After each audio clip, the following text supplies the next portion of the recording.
नमस्ते भारत। आप सभी लोगों के बीच में एक बार फिर से मैं उपस्थित हो गई हूँ। तो निवेदन सबसे पहले मेरा वही कि प्लीज आप सब लोग इस वीडियो को लाइक कीजिएगा, अंत तक देखिएगा, शेयर कीजिएगा और साथ के साथ मेरे यानी आपके अपने चैनल ममता पेन्यूली काले उवाच को सब्सक्राइब करते हुए बेल आइकन को प्लीज जरूर हिट कर दीजिएगा, ताकि जब भी मैं लाइव आऊँ, कोई रील या वीडियो अपलोड करूँ तो उसकी नोटिफिकेशन आप सभी लोगों को तुरंत मिल जाए और आपकी राष्ट्रवादी बहन के खिलाफ यूट्यूब ने जो ये शैडो बैन का कार्यक्रम आरंभ कर रखा है वो एजेंडा इनका ध्वस्त हो जाए। तो चलिए, महत्वपूर्ण विषय आप लोगों को बता रही हूँ, बड़ी ब्रेकिंग न्यूज है वो आपको सुना रही हूँ और ये है मिस्टर राजदीप सरदेसाई के बारे में। राजदीप सरदेसाई की विदाई फाइनली होने वाली है इंडिया टुडे टीवी से। अगले महीने से आपको ये वहां पर जहर उगलते हुए और झूठ बोलते हुए दिखाई नहीं देंगे। और मैं आपको डेट बता देती हूँ, वो शुभ दिन जब आपको राजदीप सरदेसाई नहीं देखने पड़ेंगे।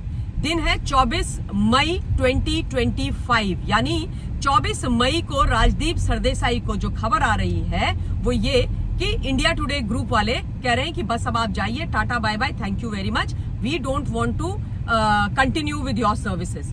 अब राजदीप सरदेसाई तो ये कह रहे हैं कि भाई मैं रिटायरमेंट ले रहा हूं। उनका ये कहना है इस मामले में कि मैं 24 मई को 60 साल का हो रहा हूं और मुझे अब रिटायरमेंट लेनी है, अब मैं अपनी सेकेंड इनिंग्स की तैयारी कर रहा हूं। तो पहले मैं आपको ये बता दूं कि ये वो राजदीप सरदेसाई हैं जिन्होंने बोला था एक जमाने में कि मैं शेर हूं, शेर कभी रिटायर नहीं होते हैं और मैं रिटायरमेंट नहीं लूंगा। तो भाई अब क्या हो गया? यानी कि सच यही है जो ग्रेप वाइन यानी सूत्रों के हवाले से आ रहा है मीडिया जगत से कि राजदीप सरदेसाई हकाल दिए गए हैं इंडिया टुडे से।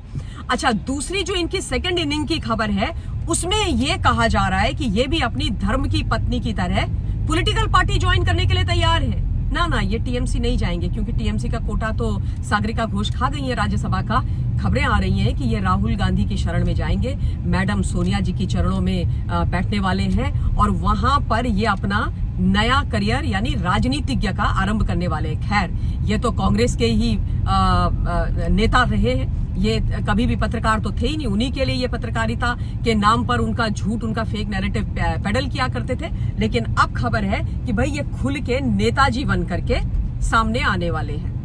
अच्छा, ये पहली बार नहीं है जब इंडिया टुडे से राजदीप सरदेसाई को हकाले जाने की बात की जा रही है, उन पर किसी भी प्रकार के एक्शन की बात की जा रही है। मतलब जो सूत्रों के हिसाब से खबर आ रही है, इफ इट इज ट्रू। मैं आपको याद दिलाती हूँ कि राजदीप सरदेसाई जिन्होंने पत्रकारिता के नाम पर पूरे पत्रकार बंधु जो हमारे हैं, जो सच्ची अच्छी पत्रकारिता करते हैं, उनको भी बदनाम किया है। लोकतंत्र के चौथे स्तंभ पर ये एक बहुत ही बड़ा बदनुमा धब्बा है। ये बोलने में मुझे कोई कोताही नहीं है, क्योंकि राजदीप सरदेसाई ने कई झूठी खबरें फैलाई हैं। उनमें से एक ऐसी झूठी खबर थी 2021 में जो इन्होंने फैलाई थी, जिससे दंगे हो सकते थे देश के अंदर, भयंकर दंगे हो सकते थे, लोगों की मृत्यु भी हो सकती थी।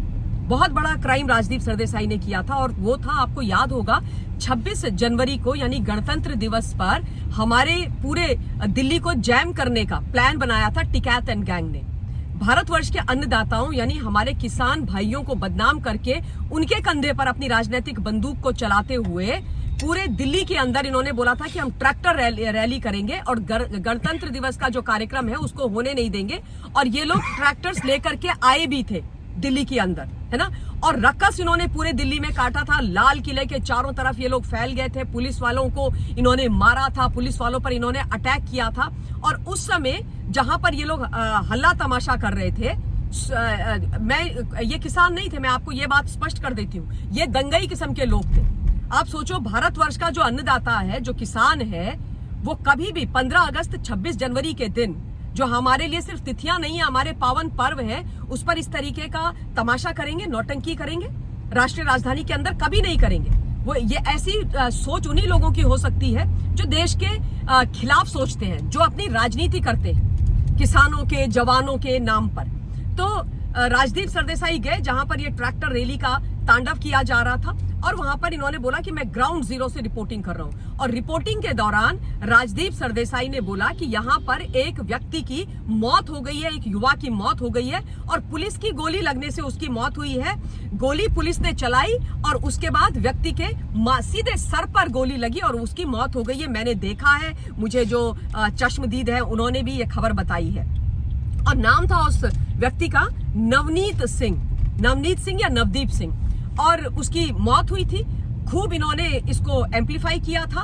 अपने ट्विटर हैंडल पर भी इन्होंने अपने ट्वीट को डाला था, और उसके अलावा जो प्राइम टाइम इंडिया टुडे में ये शो करते थे वहां पर भी इन्होंने इस झूठ को फैलाया था। लेकिन बाद में जब इन्वेस्टिगेशन की गई और सीसीटीवी फुटेज दिल्ली पुलिस ने निकाली, नवदीप का जब पोस्टमार्टम हुआ तो पता चला कि ट्रैक्टर में के एक्सीडेंट होने के कारण और ट्रैक्टर के नीचे दबने के कारण नवदीप की मौत हुई थी। नवदीप ने क्या किया, जो एक दंगई था, है ना, नवदीप ने क्या किया, 45 वर्ष का व्यक्ति था वो, उसने ट्रैक्टर को बहुत तेज तेज चलाना शुरू कर दिया। जो बैरिकेडिंग की हुई थी दिल्ली पुलिस ने लोगों को रोकने के लिए, वो उसको तोड़ने के लिए गया और उसने फुल स्पीड में ट्रैक्टर चलाया। बैरिकेडिंग को तोड़ने के लिए वो जा रहा था, पुलिस के ऊपर ट्रैक्टर लेकर के जा रहा था, और उस समय कंट्रोल वो खो गया अपने ट्रैक्टर का, और उसका ट्रैक्टर पलट गया और ऑब्वियसली उसको चोट लगी, उसकी मौत हो गई। और इसका सीसीटीवी फुटेज बाद में निकाला गया, पोस्टमार्टम की रिपोर्ट आई, और तब पता चला कि राजदीप सरदेसाई ने कितना बड़ा क्राइम किया है। पत्रकारिता के नाम पर राजदीप सरदेसाई ने कितना झूठ बोला है, और ऑब्वियसली उसके बाद एक्शन हुआ। इंडिया टुडे ग्रुप ने राजदीप सरदेसाई पर एक्शन किया था। पूरे 2 हफ्तों के लिए राजदीप को ऑफ एयर किया था, और खबर तो ये भी है कि 1 महीने का इन भाई साहब का वेतन, सैलरी भी काटी गई थी, क्योंकि जो इंडिया टुडे ग्रुप है उसकी अपनी सोशल मीडिया पॉलिसी है, और उसका इन्होंने खंडन किया था, उसका वायलेशन किया था, और उसी के चलते इन भाई साहब को 2 हफ्ते तक ऑफ एयर करके रखा था। और उसके बाद लोगों ने यह भी बोला था कि इन्होंने त्याग पत्र भी दे दिया था, क्योंकि ये बड़े रुष्ट हो गए कि मेरी बेइज्जती हो गई। बेइज्जती हो गई, इन्होंने इतना बड़ा झूठ बोला। मैं तो कहती हूँ उसी समय इंडिया टुडे ग्रुप को, इनको 2 हफ्ते के लिए ऑफ एयर नहीं करना था, इस क्राइम के लिए निकाल देना चाहिए था, बाहर का रास्ता दिखा देना चाहिए था। क्योंकि पत्रकारिता के नाम पर इतना झूठ, इतना तमाशा राजदीप सरदेसाई अगर करेंगे तो और उसको हम सुनेंगे, ये तो गलत है ना। तो इतना बड़ा इन्होंने उस वक्त का एक कांड किया था, क्राइम किया था, और उसके लिए राजदीप सरदेसाई को कोई सजा नहीं मिली थी। बस 2 हफ्ते के लिए ऑफ एयर कर दिया गया, 1 महीने की तनख्वाह काट दी गई। आप सोचो, ये इतना बड़ा झूठ था। व्हाट इफ वहां पर सीसीटीवी फुटेजेस आदि नहीं होते, है ना। और बहुत सारे, अब तो मोबाइल का जमाना है, सोशल मीडिया का जमाना है, लोग वीडियोस वगैरह बनाते हैं, पर नहीं होता जैसे पहले नहीं होता था। तो ये तो जो झूठ बोलना चाह रहे थे और जिसको इन्होंने एम्पलीफाई किया था, उस झूठ को फैलाने में सफल हो जाते। और वो झूठ फैलता, उसके बाद क्या होता, दंगे होते, मारकाट मच जाती, और ये किसके खिलाफ होता, देश के खिलाफ ना। तो ये वो करना चाह रहे थे, और ये सारा पत्रकारिता के नाम पर, जर्नलिज्म के नाम पर। तो राजदीप सरदेसाई एक बहुत बड़ा धब्बा रहे हैं पत्रकारिता में। तो मैं तो कह रही हूं कि 60 साल तक पत्रकारिता जगत ने, और हम सब ने इनको झेला है, पत्रकारिता जगत ने झेला कि नहीं झेला मैं नहीं जानती, पर हम सब ने इनको झेला है।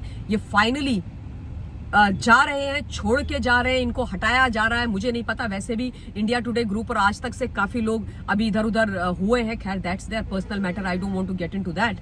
पर राजदीप सरदेसाई का जो अब सेकंड करियर है वो राजनीति है। करे भैया, डूबी हुई कश्ती में, नाव में ये सवार हुए। राहुल गांधी जी, जिनका खुद का करियर बर्बाद है, डूबा हुआ है, वहां जाएं हमारी बला से और बर्बाद करें कांग्रेस को। बड़ी खुशी की बात है ये। पर हाँ, ये एक अच्छी चीज है कि अब हमें इनका झूठ कम से कम मेन स्ट्रीम मीडिया से सुनने को नहीं मिलेगा। सोशल मीडिया पर ये तमाशा करेंगे और अपने राजनीतिक आकाओं को बचाते रहेंगे, लेकिन हम सब लोगों को इनके झूठ को सदैव ध्वस्त करना भी नितांत आवश्यक है। इस वीडियो के लिए इतना ही। बहुत बहुत धन्यवाद। जय हिंद।